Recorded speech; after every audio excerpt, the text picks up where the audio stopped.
Hello there friends, welcome back to another episode of Generation Tech. My name is Alan. The Star Wars galaxy might be distant in both time and space, but the things that drive the Star Wars galaxy aren't all that different from our own world. The pursuit of wealth, power, and capital still remains the ultimate game in the galaxy. And today we're going to go through some of the biggest players and winners.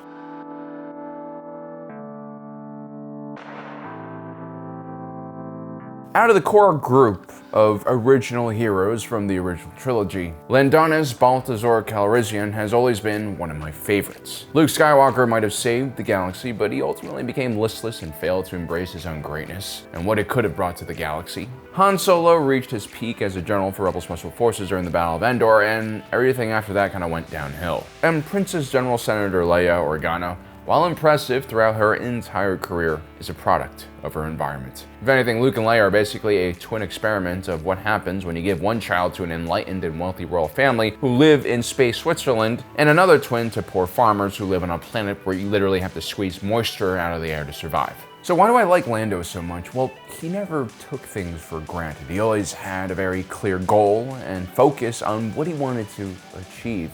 But more importantly, he also had a great heart that allowed him to deviate himself from his life goals and help out people whenever they needed him. And for that, I admire him. Lando became a smuggler and excellent card player in his youth. With the state of the galactic economy the way it was when he was coming up, this was probably the best shot Lando had to becoming an entrepreneur and making it out of the rat race. It's a risky profession to be a gambler. The majority of professional gamblers, whether they are card players, sports bettors, lose in the long run. Only like a single-digit percentage of professional gamblers are smart enough to quit while they're ahead and do something a little less risky. And Lando, at a pretty young age, won some incredible pots. Sure, the Millennium Falcon is one of the most famous things he's won, but he also won an entire subtropical moon in the Ocean Belt through Sabak, and he would also one day win control of Cloud City and its Tabana gas mining operations on the gas giant of Bespin by using Sabak. In truth, Lando Calrissian barely cracks this list of the richest people in the galaxy. Some might say that he doesn't even belong here, but I've always been fascinated by Lando's ability to generate, profits from the most unlikely places. Like when Lando Calrissian built Nomad City, a mobile mining platform that harvested resources from the inhospitable world of Niklon. Nomad City had to continuously move and stay in the planet's nighttime shadow because it was so close to its sun, Athega. Prior to Lando Calrissian, no one thought it was possible to mine this extremely resource-rich planet, but Lando was not deterred. And the only way to visit Nomad City was to hide behind a dozen giant shield ships that made trips to the planet. They're actually not all that different from the ships that humanity uses in Sunshine to blow up the sun. What makes Lando Calrissian the only person on this list I actually like, again, is his clear moral values. He's willing to let business opportunities slip away if it means that he can do some good in the galaxy. When Han Solo joins the rebellion, he's not really risking much. If anything, the Alliance can protect him from the various bounty hunters that were after him. Princess Leia was born into the rebellion, and Luke was always looking for an excuse to have an adventure anyway. But Lando Calrissian lost an entire city when he defied the Empire, a city he would win back eventually because he is Lando Calrissian after all. But still, Lando is a great example of why sometimes the concentration of wealth in one individual's hands isn't always going to be a bad thing. Sometimes it can lead to great innovation, and other times, having those assets handy might allow one individual to change the fate of the galaxy and even save it. Before we continue, a quick word from our sponsor for today's video, saber.com, one of the best manufacturers of lightsabers on this side of the Milky Way. And they have an amazing New Year's special for you right now. If you buy any of their replica category saber, like the Black Moon here, a replica of the dark saber, you can get a free Padawan saber of your choice. I recommend you guys take some time and look at saber.com's wide selection of lightsabers. They have a lot of amazing designs, some custom, some from your favorite characters. The weight and build quality of these metal hilts are fantastic and a great addition to anyone's collection. If this deal sounds like something you're interested in, simply add both the replica and Padawan saber you want at checkout. The discount will be applied automatically. Also, take a look at saber.com's New Year's bundle along with all of their new sabers. Thank you for your patience. On to the rest of the video.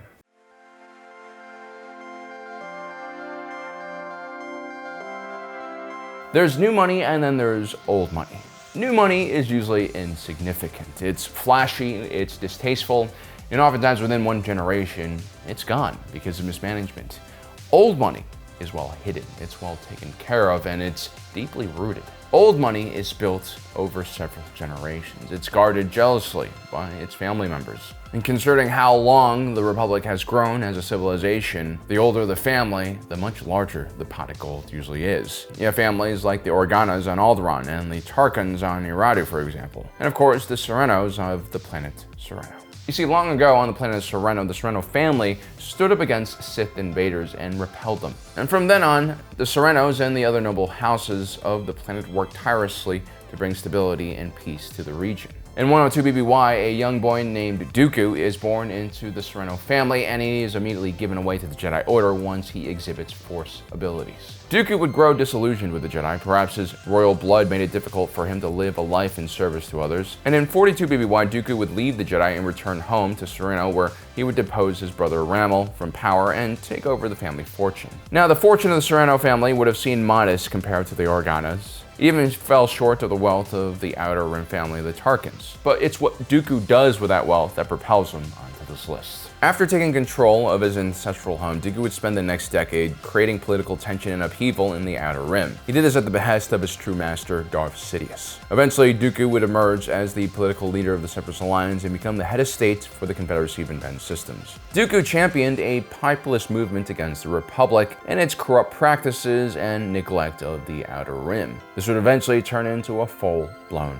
war. And in the opening hours of that war, Dooku's forces would plunder the Outer Rim, toppling over Republic loyalist governments and families and nationalizing a lot of their assets. This, of course, was covered up until the end of the war, and it wasn't really revealed until Clone Force 99 stumbled upon a massive Imperial effort to remove the huge war chest that Dooku had collected throughout the conflict. Dooku literally had containers upon containers filled with all of the wealth of the Outer Rim. Even 100 years after Dooku's death, pirates and adventurers were still on the lookout for forgotten pieces of Dooku's treasure.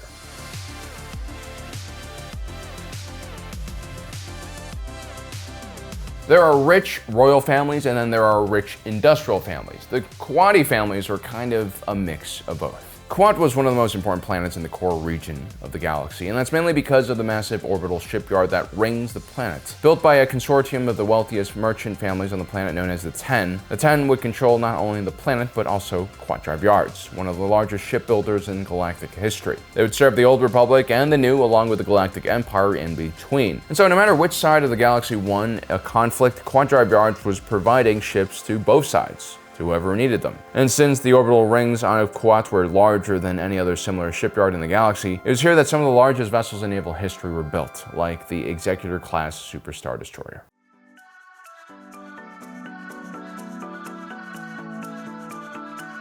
The Free Trade Zone was the Republic Senate's attempt to bring capital investment to the long-forgotten Outer Rim. By removing all taxes, tariffs, and in some ways regulations, companies were encouraged to expand their operations into the region and given maximum freedom to do whatever they wanted there. The Trade Federation actually started off as a trade guild that was designed to set some standards in the industry, mediate any kind of disputes between various vendors, and also organize these smaller transport companies against the larger core-based transport companies. However, at one point, the Trade Federation started functioning less like a trade organization and started operating more like a mega conglomerate. It started holding assets and operating its own shipping fleet. Now, for a while, the directorate board for the Trade Federation was made up of 4 humans, including 2 Quadis, 1 Gran, and a Solstin, and a Nemoidian who also happened to be the viceroy of the organization. His name was Newt Gunray. Unbeknownst to the rest of the company, Newt Gunray had reached an agreement with shadowy figures that agreed to help him seize control of the entire organization. In exchange, Newt Gunray was expected to help the political ambitions of the shadowy group. As a result, during the Iradu Trade Summit in 33 BBY, the entire directorate board was assassinated aside from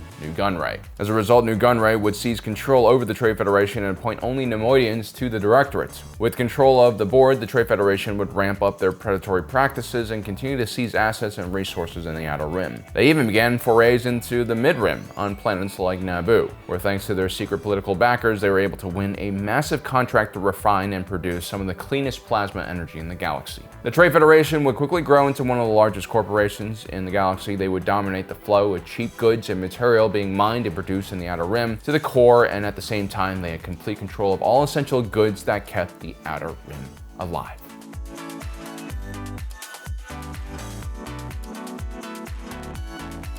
Whereas Nute Gunray and the Trade Federation attempted to consolidate the entire trade infrastructure of the galaxy beneath one conglomerate. It was the Techno-Union led by Foreman Wat Tambor that was in charge of consolidating all the industrial and manufacturing power beneath one umbrella organization. Like the Trade Federation, the Techno-Union also started as a commerce guild that was designed to set standards for an industry and mediate any kind of disputes in that industry, and also protect these smaller companies from larger predatory companies. The Techno-Union, of course, would follow the Trade Federation script, and it would begin to acquire assets and eventually had its hands in almost every major industry in the galaxy. Amongst its holdings were Bactoid Industries, a leading producer of droids and automated combat systems. They also controlled Blastech Industries, one of the premier small arms manufacturers in the galaxy. They had ownership in Quad Drive Yards, which we just talked about, and Republic Senior Systems, which would eventually become one of the largest starfighter producers in the galaxy.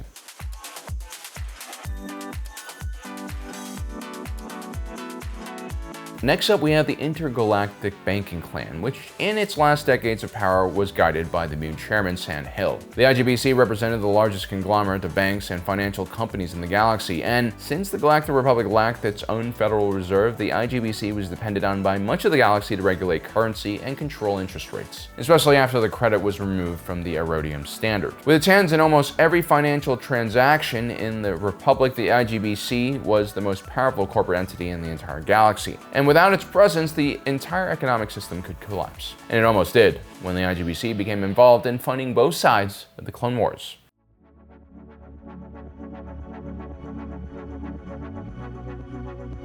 Now, you might have noticed the last few entries on this list of the richest individuals in the galaxy were all heads of these large conglomerates that sought to monopolize entire industries. Such as the natural course that capitalism takes, especially without regulation and strong antitrust laws. The speed at which Nute Gunray seized power, the breadth and scale of the Techno-Union's holdings, and eventually the partnership that the IGBC reaches with the Republic are no coincidence. There was an invisible hand the entire time guiding things into place. See, more than a century before the Battle of Yavin, a mid-level clerk in the IGBC named Car Damas would have a son. His name was Higo Damas. Higo Damas was not just a simple child, he was actually a Sith project. His conception had been planned by a rule of two Sith Lord known as Darth Tenebrous. Tenebrous had actually matched Car Damas with another Muun he had found that had Force sensitivity. The idea was to create a Force-sensitive Muun child whose father was working within the IGBC, who'd use his connections and his Force powers to create an unstoppable force. Darth Tenebrous and Higo Damas would create the financial holdings group and lobby known as Damask Holdings. Damask Holdings was a true front for the Sith's plan to dominate the galaxy. Wielding financial assets that had been acquired by the Sith over the centuries, Damask and his master would begin to influence all sorts of different industries and political systems across the galaxy in order to create instability, particularly focused in the Outer Rim. Higo Damas would eventually take on the name of Darth Plagueis, and he would personally select individuals like Nute Gunray, Wat Tambor, San Hill to effectively control entire industries and sectors of the economy. Darth Plagueis would eventually create something known as the Gathering on the moon of Sojourn. It was here that elites from all over the galaxy would meet. These were politicians, businessmen, industrialists, and together they would discuss the future of the galaxy. It was here that the plan to reorganize the Trade Federation Directorate was created. It was also here that the Galactic Credit Standard was established and tied to the Intergalactic Banking Clan. Of course, credits were never the end goal for Darth Plagueis, although he did accumulate a massive amount of credits. He bought the entire clone army cash, which is probably one of the most gangster moves any person can do. But ultimately, Darth Plagueis was really obsessed with two things. One was destroying the Jedi, and two, immortality.